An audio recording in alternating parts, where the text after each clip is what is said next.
नमस्कार मंडळी, सुप्रभात, गुड मॉर्निंग. मी सुप्रिया गोरक्षक परत एकदा एक नवीन असा व्हिडिओ तुमच्यासमोर घेत आहे. आपण भीमानगर एज्युकेशन सोसायटीमध्ये मुलांना जसे नवीन उपक्रम जसे चालू असतात त्याच अनुषंगाने मुलांची शारीरिक क्षमता वाढण्यासाठी आपण विनाशुल्क आपण त्यांना स्पोर्ट्स कोचिंग सकाळी 7 ते 9 देत असतो वेळोवेळी. आपल्याकडे भरपूर मुलं त्या हिशोबाने सकाळी शाळेच्या आधी चिकाटीने उठून सकाळी 7 वाजता आपल्याकडे शाळेत येतात. अनेक स्पोर्ट्स ते खेळतात, जसे कारण की आपलं कबड्डी असो, खो खो असो, बॅडमिंटन असो, क्रिकेट असो, फुटबॉल असो, बास्केटबॉल असो किंवा गोळाफेक असो, हे वेगवेगळे स्पोर्ट्स त्यांना कसे खेळायचे त्याची प्रॅक्टिस, त्याची ट्रेनिंग हे रोज ते घेत असतात. तर आपण अशा हिशोबाने अजून एक त्यांच्या तोंडून त्यांची प्रतिक्रिया ऐकूया. तर चला माझ्यासोबत. ए बाळा, ये इकडे. यस. काय तुझं नाव काय आहे? माझं नाव सिद्धांत आहे. मग तू सकाळी किती वाजता येतो? आपण मुलांच्या तोंडून त्यांची प्रतिक्रिया ऐकूया. ये बाळा, तुझं नाव काय आहे? माझं नाव सिद्धांत आहे.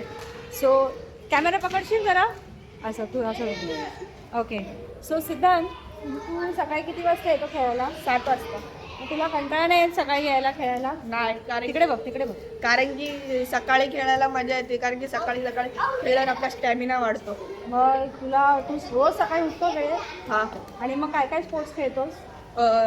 Dodgeball, volleyball, kabaddi, cricket. मग आज काय खेळलं?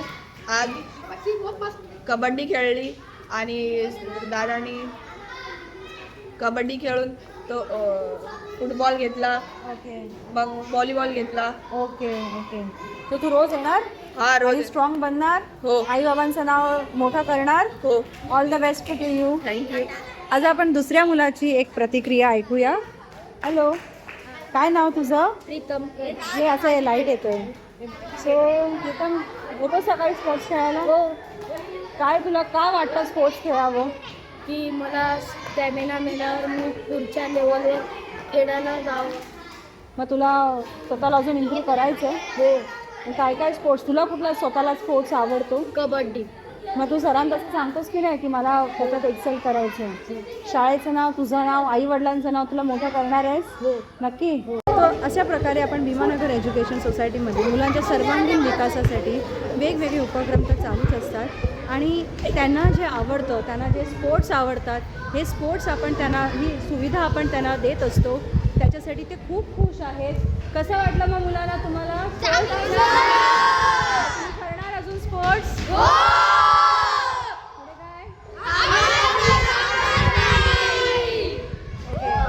धन्यवाद. भेटू आपण नवीन एका